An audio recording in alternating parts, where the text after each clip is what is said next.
नमस्कार. 8:30च्या बातमीपत्रात मी शैलेश पेठे आपलं स्वागत करतो. सुरुवातीला एक नजर ठळक बातम्यांवर. पाकिस्तानकडून पुन्हा एकदा शस्त्रसंधीचं उल्लंघन. गेल्या 24 तासातील 6वी घटना. भारतीय रिझर्व्ह बँकेचा द्वैमासिक पतधोरण आढावा आज जाहीर होणार.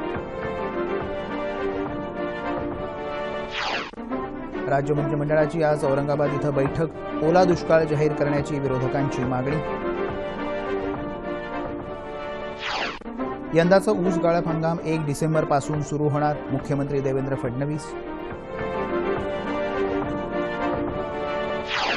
राज्यातल्या प्रत्येक जनावराचा विमा उतरवण्यात येईल. पशुसंवर्धन दुग्धविकास मंत्री महादेव जानकर यांची माहिती. कोलकाता क्रिकेट कसोटीत भारताचा न्यूझीलंडवर दणदणीत विजय. भारताची आयसीसी कसोटी क्रिकेट क्रमवारीत अव्वल स्थानावर झेप. आणि सोलापुरात सीना नदीला पूर. नदीकाठच्या गावांना सतर्कतेचा इशारा. बीडमधल्या बिंदुसरा धरणाची पातळी वाढली. पाहूया सविस्तर वृत्त. नियंत्रण रेषेजवळ नौशेरा इथं गोळीबार करत पाकिस्ताननं गेल्या 24 तासात 6व्यांदा शस्त्रसंधीचं उल्लंघन केलं आहे. भारतानं पाकव्याप्त काश्मीरमध्ये केलेल्या सर्जिकल हल्ल्यानंतर पाकनं 10व्यांदा शस्त्रसंधीचं उल्लंघन केलं असून प्रत्येक वेळी भारतानं चोख प्रत्युत्तर दिलं आहे. काल पूंछ जिल्ह्यात पाकनं केलेल्या गोळीबारात 5 भारतीय नागरिक जखमी झाले. नियंत्रण रेषेवरचा तणाव कमी करण्याबद्दल भारत आणि पाकिस्तान या दोन्ही देशांनी कालच सहमती व्यक्त केली होती. राष्ट्रीय सुरक्षा सल्लागार अजित डोवाल यांनी याविषयी पाकच्या सुरक्षा सल्लागारांशी दूरध्वनीवरून चर्चा केली. उरी हल्ल्यानंतर उभय देशांच्या राष्ट्रीय सुरक्षा सल्लागारांमध्ये प्रथमच चर्चा झाल्याचं पीटीआयनं म्हटलं आहे. अजित डोवाल यांनी चीनच्या राजदूतांशीही चर्चा केली. मसूद अझहरला दहशतवादी घोषित करण्यासाठी संयुक्त राष्ट्रसंघात चीननं भारताला पाठिंबा द्यावा अशी मागणी त्यांनी यावेळी केली. केंद्रीय गृहमंत्री राजनाथ सिंह कालपासून लेह आणि कारगिलच्या 2 दिवसीय दौऱ्यावर गेले आहेत. या दौऱ्यात गृहमंत्री विविध राजकीय पक्षांच्या नेत्यांशी तसंच प्रतिनिधी आणि सामाजिक संस्था यांची भेट घेऊन जम्मू काश्मीरमधल्या परिस्थितीचा आढावा घेणार आहेत. दरम्यान भारतानं केलेल्या सर्जिकल हल्ल्याचं रशियानं समर्थन केलं आहे. प्रत्येक देशाला आपल्या सुरक्षेचा पूर्ण अधिकार असल्यानं भारताची कारवाई योग्यच असल्याचं रशियानं म्हटलं आहे. भारतीय रिझर्व्ह बँकेचा द्वैमासिक पतधोरण आढावा आज जाहीर होणार आहे. आढावा घेण्यासाठी नेमण्यात आलेल्या समितीचा हा पहिलाच आढावा असून त्याची वेळही यंदा बदलण्यात आली आहे. या समितीची बैठक कालपासून सुरू झाली. आज ती संपल्यावर दुपारी 2:30 वाजता पतधोरण आढावा रिझर्व्ह बँकेच्या संकेतस्थळावर प्रकाशित केला जाईल. या 6 सदस्यांच्या समितीत रिझर्व्ह बँकेचे governor Urjit Patel, deputy governor R Gandhi आणि रिझर्व्ह बँकेनं सुचवलेले सदस्य मायकेल पात्रा यांच्यासह 3 अर्थतज्ज्ञ या समितीमध्ये आहेत. मराठवाड्याच्या प्रलंबित मागण्यांसाठी औरंगाबाद इथं आज राज्य मंत्रिमंडळाची बैठक होणार आहे.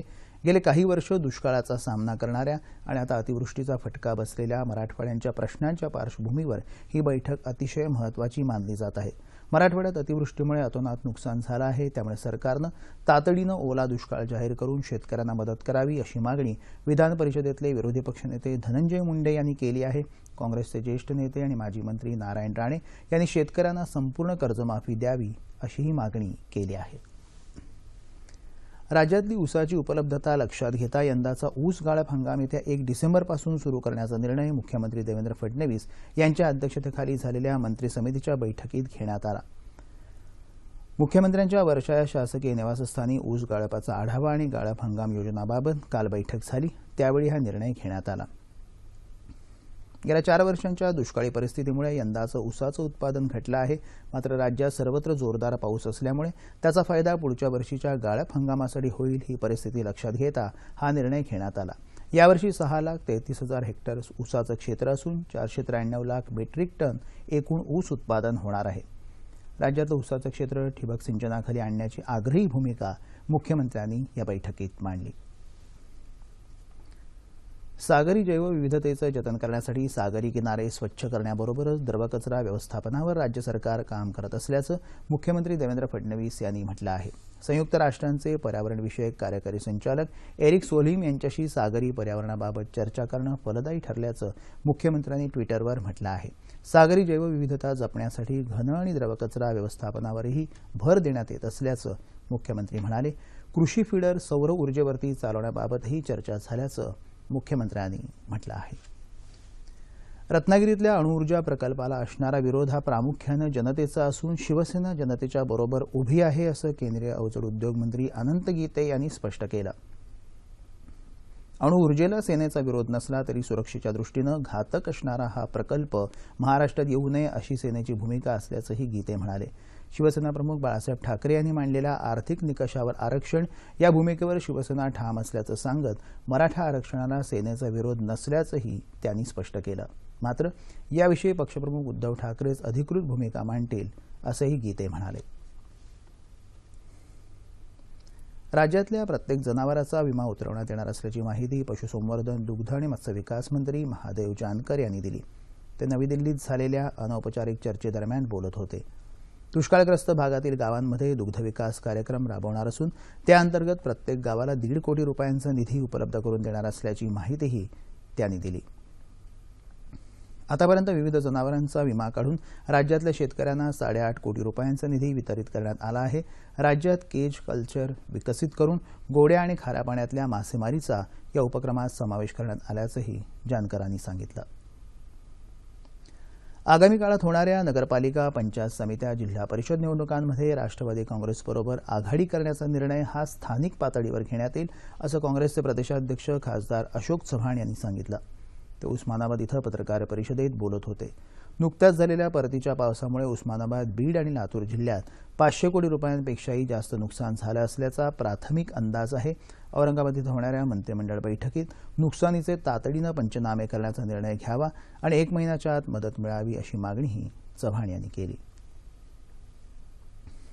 मुंबई महानगरपालिकेच्या आगामी निवडणुकीसाठी काल प्रभाग आरक्षणाची सोडत जाहीर झाली. महापालिकेच्या 227 पैकी 15 प्रभाग अनुसूचित जातीसाठी तर 2 प्रभाग अनुसूचित जमातीसाठी राखीव ठेवण्यात आले आहेत. महापालिकेनं 207 पैकी अनुसूचित जातीची लोकसंख्या जास्त असलेल्या 60 प्रभागांची यादी निवडणूक आयोगाला सादर केली होती. त्यापैकी 15 प्रभागच राखीव ठेवण्यात आले. मुंबई उपनगरात 7 प्रभाग वाढले आहेत, तर प्रभाग पुनर्रचनेमुळे अनेक नगरसेवकांना फटका बसला आहे. पुणे महापालिकेच्याही आगामी निवडणुकीसाठी 162 जागांचं प्रभाग आरक्षण काल जाहीर झालं. नव्या रचनेनुसार पुण्यात 41 प्रभाग असणार आहेत. अनुसूचित जातीसाठी 22, जमातींसाठी 2, ओबीसींसाठी 44 तर 94 जागा सर्वसाधारण जागांसाठी आरक्षित आहेत. हाजी अली दर्ग्याच्या आतील भागात महिलांना प्रवेश करायला परवानगी देणाऱ्या मुंबई उच्च न्यायालयाच्या निर्णयाला आव्हान देण्यासाठी हाजी अली दर्गा ट्रस्टनं सर्वोच्च न्यायालयात धाव घेतली. मुंबई उच्च न्यायालयाच्या निर्णयाविरुद्ध सर्वोच्च न्यायालयात जाणार असल्याचं ट्रस्टनं आधीच स्पष्ट केलं होतं. काही धार्मिक परंपरांचं कारण देत ट्रस्टनं 2012 मध्ये महिलांच्या दर्ग्यातील प्रवेशावर बंदी घातली होती. आपल्या विविध मागण्यांसाठी इतर मागासवर्गीय कृती समितीनं नाशिकमध्ये मूक मोर्चा काढला होता. नाशिक जिल्ह्याच्या आजूबाजूच्या सर्व खेड्यातून मोठ्या संख्येनं या मूक मोर्चात लोक सहभागी झाले होते. यावेळी मोर्चाच्या शिष्टमंडळानं जिल्हाधिकाऱ्यांना आपल्या मागण्यांचं निवेदन दिलं. आपल्या आरक्षणात कपात होता कामा नये ही मोर्चेकऱ्यांची मुख्य मागणी आहे. या मोर्चात छगन भुजबळ आणि दिवंगत गोपीनाथ मुंडे यांचे समर्थक मोठ्या प्रमाणात सहभागी झाल्याचं समजतं. अॅट्रॉसिटी कायद्याला धक्का लावू नये, अनुसूचित जाती जमातीतल्या व्यक्तींवरच्या अत्याचारांना प्रतिबंध घालावा यासह इतर मागण्यांसाठी धुळे जिल्हाधिकारी कार्यालयासमोर धरणं आंदोलन करण्यात आलं. 7 मागण्यांचं निवेदन यावेळी जिल्हाधिकाऱ्यांना देण्यात आलं. अॅट्रॉसिटी कायद्याची अंमलबजावणी सक्षमपणे करावी, अॅट्रॉसिटी कायद्याबद्दल श्वेतपत्रिका काढून आकडेवारी द्यावी यासह इतर मागण्या यावेळी करण्यात आल्या. नव्या शैक्षणिक धोरणाबद्दल समाधान व्यक्त करत त्याच्या यशस्वी अंमलबजावणीसाठी लवचिकता महत्त्वाची असल्याचं प्रतिपादन स्वामी रामानंद तीर्थ मराठवाडा विद्यापीठाचे कुलगुरू डॉ. विद्यासागर पंडित यांनी केलं. शिक्षण महर्षी डॉ. गोपाळराव पाटील यांचा लातूरमध्ये पंडित यांच्या हस्ते सत्कार झाला. त्यावेळी ते बोलत होते. शैक्षणिक धोरणाच्या यशासाठी शिक्षक आणि विद्यार्थ्यांनी मानसिकता बदलणंही गरजेचं आहे असंही ते म्हणाले. समर्थ राष्ट्राच्या उभारणीसाठी चारित्र्य संपन्न समाज निर्माण करणं आवश्यक आहे असं मत डॉ. गोपाळराव पाटील यांनी सत्काराला उत्तर देताना व्यक्त केलं. नव्या शैक्षणिक धोरणावर घेण्यात आलेल्या वक्तृत्व स्पर्धेतल्या विजेत्या विद्यार्थ्यांना कुलगुरूंच्या हस्ते यावेळी पारितोषिकं वितरित करण्यात आली. धम्मचक्र प्रवर्तन दिनानिमित्त नागपूर जिल्ह्यातल्या कामठीमधल्या ड्रॅगन पॅलेस इथं येत्या 10 आणि 11 ऑक्टोबरला आंतरराष्ट्रीय धम्मशांती परिषदेचं आयोजन करण्यात आलं आहे. ड्रॅगन पॅलेसच्या संस्थापिका सुलेखा कुंभारे यांनी नागपूर इथं पत्रकार परिषदेत ही माहिती दिली. या धम्म परिषदेसाठी जगभरातून 5 लाख बौद्ध बांधव तसंच लडाख, थायलंड आणि जपान इथले प्रमुख पाहुणे उपस्थित राहणार आहेत. महाबोधी बुद्ध विहारावर बौद्धांचा ताबा या विषयावर धम्म परिषदेत चर्चा होणार असून प्रस्तावित बुद्धिस्ट सेंटर आणि वर्ल्ड क्लास कन्व्हेन्शन सेंटरच्या विकास आराखड्याचं सादरीकरणही करण्यात येईल असं कुंभारे यावेळी म्हणाल्या. अॅट्रॉसिटी कायदा होऊन अनेक वर्ष उलटली तरीही देशात आणि राज्यात दलितांवरचे अत्याचार थांबत नाहीत. दलित समाज आजही अन्याय सहन करून जगत आहे. अॅट्रॉसिटी कायदा हे दलित समाजासाठी भारतरत्न डॉ. बाबासाहेब आंबेडकर यांनी दिलेलं कवच आहे असं प्रतिपादन प्राध्यापक मिलिंद जगधाने यांनी केलं आहे. Republican party of India Gavai गटाच्या 59व्या वर्धापन दिनानिमित्त सोलापूरमध्ये अॅट्रॉसिटी कायद्याबाबत झालेल्या जनजागृती परिषदेत ते बोलत होते. दलितांच्या मूलभूत हक्कांवर गदा आणण्याचा प्रयत्न काही जण करत आहेत. कोणत्याही सरकारच्या काळात दलित समाजाचा आर्थिक, सामाजिक आणि शैक्षणिक विकास झाला नाही असंही त्यांनी यावेळी सांगितलं.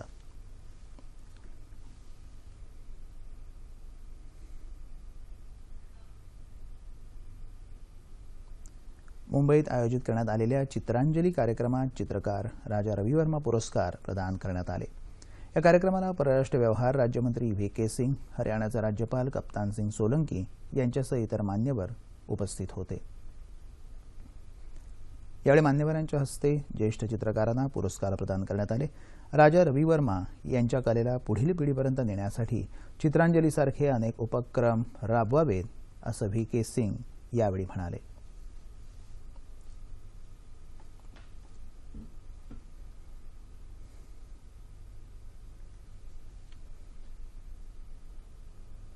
पाहूया क्रिकेटच्या वृत्ताबद्दल.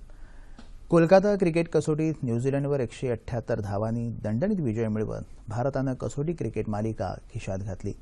दुसऱ्या क्रिकेट कसोटीतल्या या विजयामुळे भारतानं 3 सामन्यांच्या मालिकेत 2-0 अशी विजयी आघाडी घेत मालिका खिशात घातली आहे. या कसोटी विजयामुळे भारतानं आयसीसी कसोटी क्रिकेट क्रमवारीत अव्वल स्थानावर झेप घेतली आहे. दरम्यान शिखर धवन जायबंदी झाल्यामुळे तिसऱ्या क्रिकेट कसोटीत त्याच्या जागी करुण नायर खेळण्याची शक्यता आहे.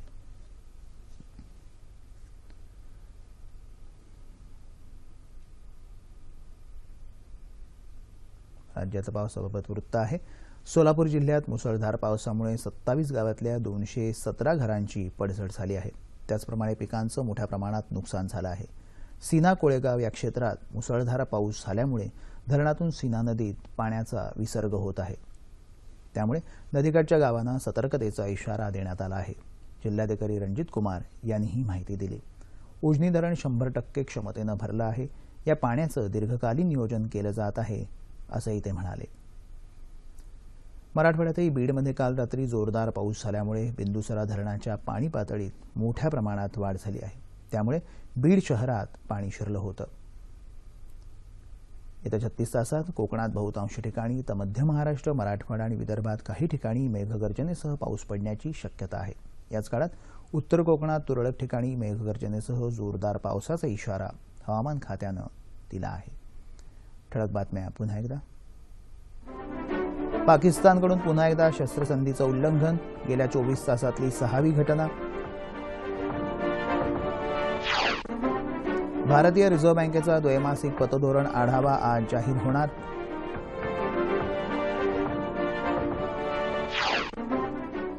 राज्य मंत्रिमंडळाची आज औरंगाबाद इथं बैठक. ओला दुष्काळ जाहीर करण्याची विरोधकांची मागणी. यंदाचा ऊस गाळप हंगाम 1 डिसेंबरपासून सुरू होणार. मुख्यमंत्री देवेंद्र फडणवीस. राज्यातल्या प्रत्येक जनावराचा विमा उतरवण्यात येईल. पशुसंवर्धन दुग्धविकास मंत्री महादेव जानकर यांची माहिती. कोलकाता क्रिकेट कसोटीत भारताचा न्यूझीलंडवर दणदणीत विजय. भारताची आयसीसी कसोटी क्रिकेट क्रमवारीत अव्वल स्थानावर झेप. आणि सोलापुरात सीना नदीला पूर. नदीकाठच्या गावांना सतर्कतेचा इशारा. बीडमधल्या बिंदुसरा धरणाची पातळी वाढली. याबरोबरच हे बातमीपत्र संपलं. पुन्हा भेटूया सकाळी 11:30 वाजता आपल्या सह्याद्री वाहिनीवर. नमस्कार.